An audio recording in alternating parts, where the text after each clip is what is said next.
Nós passamos por São Paulo, Santa Catarina e agora vamos lá para Brasília para conversar com a Yasmin Costa, porque o Senado pode votar nesta semana aqui aquela proposta que limita determinados poderes de ministras e ministros do Supremo Tribunal Federal. O que é que está caminhando para votação aí, Yasmin? Bom dia. Vamos lá, Rafael, bom dia para você também. A expectativa é a seguinte, que os parlamentares, os senadores analisem essa proposta amanhã no plenário do Senado. O que acontece? Por se tratar de uma PEC, precisa de um rito um pouco mais rigoroso e incluindo nesse rito está a análise em 5 sessões do plenário do Senado. A 5ª sessão é amanhã e o presidente do Senado, Rodrigo Pacheco, já confirmou que amanhã os parlamentares, terminando essa última sessão que faz parte do processo, eles já podem, inclusive, votar o mérito da matéria que trata a proposta de emenda à Constituição que limita os poderes dos ministros do Supremo Tribunal Federal e desembargadores na hora de tomarem decisões monocráticas. E essa proposta, ela também traz ali, dá uma limitação para pedidos de vista, que é aquele prazo maior para os membros do Poder Judiciário tomarem decisões, que eles pedem mais tempo para analisar as medidas que estão em tramitação dentro do Judiciário. Vale lembrar que essa matéria é uma resposta aqui do Congresso Nacional, principalmente encabeçada pela oposição, porque justamente eles avaliam que o Supremo Tribunal Federal, principalmente, tem tomado decisões, principalmente aquelas relacionadas ao marco temporal, à descriminalização do porte de drogas. Eles avaliam que esses assuntos deveriam ser tratados aqui dentro do Congresso Nacional. E aí vem essa proposta de emenda à Constituição, que é de autoria do senador Oriovisto Guimarães, que vem trazendo essa espécie de limitação de poderes do Supremo Tribunal Federal. Ou seja, amanhã, e a sinalização, Rafael, já trago aqui para a nossa audiência, é de que essa proposta pode sim ser aprovada no plenário do Senado Federal, mas por ser uma PEC, ainda precisa passar lá pela Câmara dos Deputados com um quórum mais qualificado, mas conversando com alguns parlamentares aqui, eles avaliam que sim, aqui no Senado ela pode passar e com facilidade. Muito bem, Yasmin Costa conversando com a gente ao vivo, direto de Brasília. A Yasmin citou a PEC do senador Oriovisto Guimarães. É com ele que a gente vai conversar agora, não é isso, Lívia? Exatamente. A Yasmin falou que, pelo menos no Senado, há ambiente para que a pauta avance, mas vamos entender mais detalhes sobre essas articulações com o senador, que chega ao vivo aqui ao Jornal da Manhã. Senador, bem-vindo. Bom dia para o senhor. Bom dia, muito obrigado. Estou à disposição de vocês. Segundo as informações da nossa reportagem em Brasília, o Senado está preparado para fazer a pauta avançar. O entendimento é esse mesmo? Sim, o entendimento é esse, Lívia. Mas, veja, votações no Senado são como pequenas eleições. Você só sabe o resultado depois que ele é apurado. Nós temos algumas manifestações contrárias à PEC, por exemplo, do líder do governo no Congresso, do senador Randolph, temos outras de um senador do PT. Então, ela não é uma matéria, assim, pacífica. Mas, com a maioria dos colegas senadores que eu converso, a tendência, sim, me parece, é que ela seja aprovada. Mas vamos aguardar amanhã, finalmente, a votação. A percepção, não é, senador, de que essa pode ser alguma espécie de retaliação ao Supremo Tribunal Federal, por que não na avaliação do senhor? Olha, primeiro que a minha motivação para escrever essa PEC foi numa época em que não havia nenhuma desavença entre o Congresso e o Supremo Tribunal Federal. A minha inspiração foi buscar um reequilíbrio das 3 forças que dão base à democracia. Nós temos a democracia um sistema de freios e contrapesos exercido por 3 poderes: executivo, legislativo e judiciário. Se esse poder estiver desequilibrado, a democracia fica imperfeita e pode mesmo sofrer riscos. Então, essa é a minha única motivação. Eu não tenho nada contra o Supremo Tribunal Federal. Eu sou um democrata, eu entendo a importância da existência de um Supremo Tribunal Federal. Eu só não concordo que a gente tenha 11 Supremo Tribunal Federal. Nós temos que ter um único Supremo Tribunal Federal. Olha, você veja que muitas decisões do Supremo são tomadas por votações de 6-5.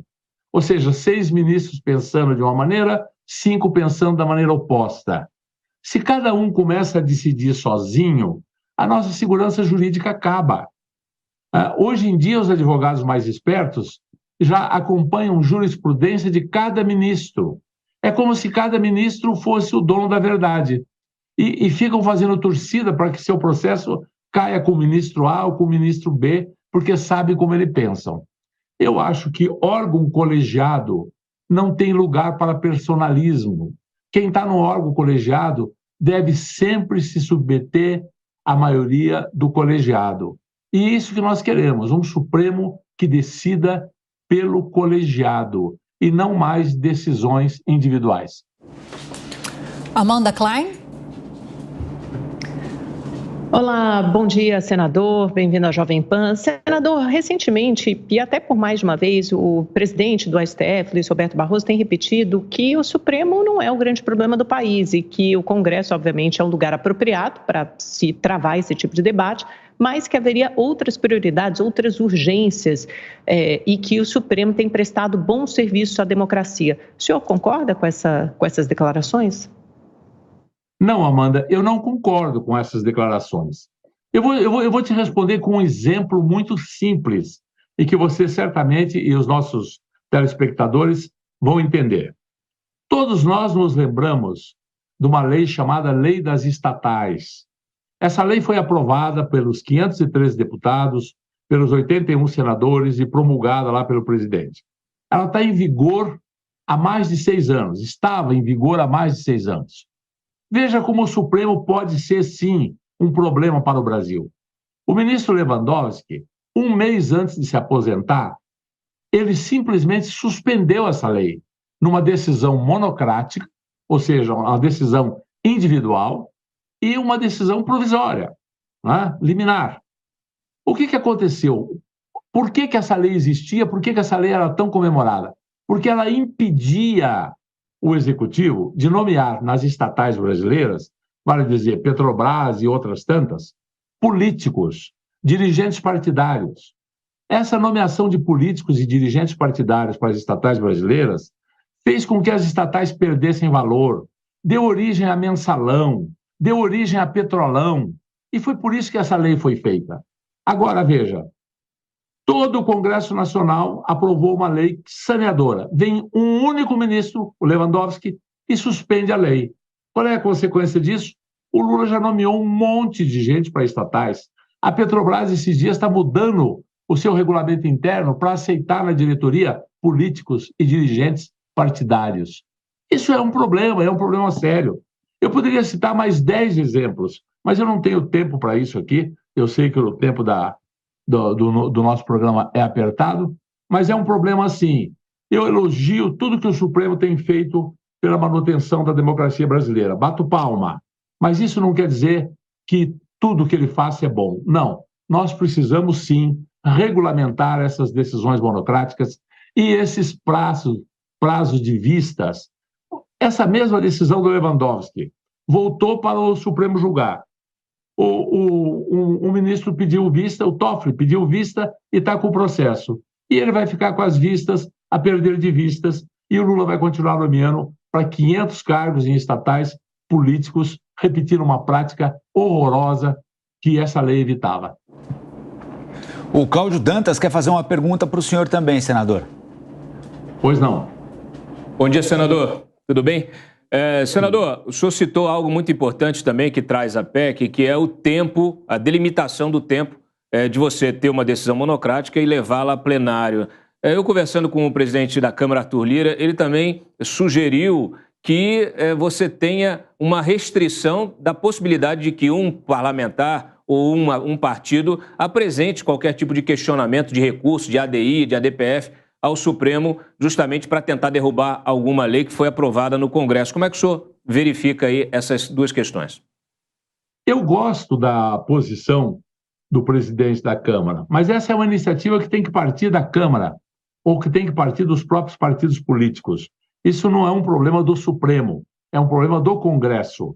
Eu acho que realmente, muitas vezes, os partidos políticos fazem do Supremo um instrumento político para as teses que eles não conseguiram aprovar no Congresso Nacional e apelam ao Supremo. Mas veja bem, essa minha PEC, em certa medida, já resolve esse problema. Sabe por quê? Porque eu duvido que o colegiado, que os 11 ministros juntos, tivessem derrubado a lei das estatais. Duvido, não faria isso. Agora, um único ministro, sim, atende um pedido do presidente ou, sei lá, de um amigo e faz o que não devia fazer. Então, eu concordo com o Lira, acho que a iniciativa dele é boa, mas esse é um assunto do Congresso que o Congresso precisa resolver.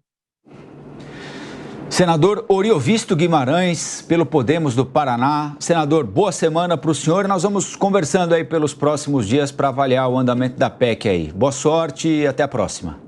Muito obrigado a vocês, sempre às ordens.